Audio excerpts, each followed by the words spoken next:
In today's video, I'm going to teach you how to create a peeling sticker text effect in Canva.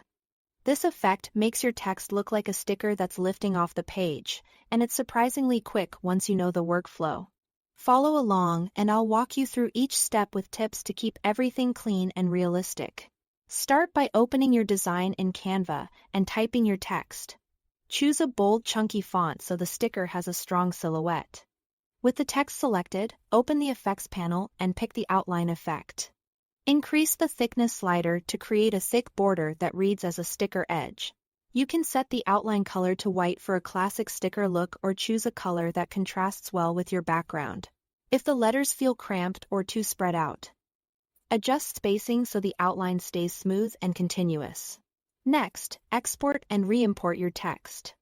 Download it as a PNG and make sure transparent background is enabled so you don't get a box behind your sticker. Then upload that PNG right back into your project. This flattens the text and its outline into a single graphic, which makes the next effects look more natural and keeps everything from shifting. To add the peel, go to the Elements tab and search for a paper curl or peeling paper graphic. Drag it onto one corner of your sticker and resize it so the curl looks proportional to your text. If it's facing the wrong way, use flip to mirror it and rotate it until the curve hugs the sticker edge convincingly. Now hide the area that's lifting. Insert a square shape, rotate it to match the peel's angle, and place it under the curl so it masks the part of the sticker that would be lifted off the surface.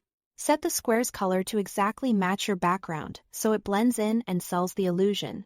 For depth, select your sticker image. Choose Edit Image, then Shadows, and pick Glow. Change the glow color to white on dark backgrounds or black on light ones to simulate realistic lighting. Lower the transparency and increase the blur to soften it. Then tweak the size until it looks like a gentle drop shadow rather than a halo.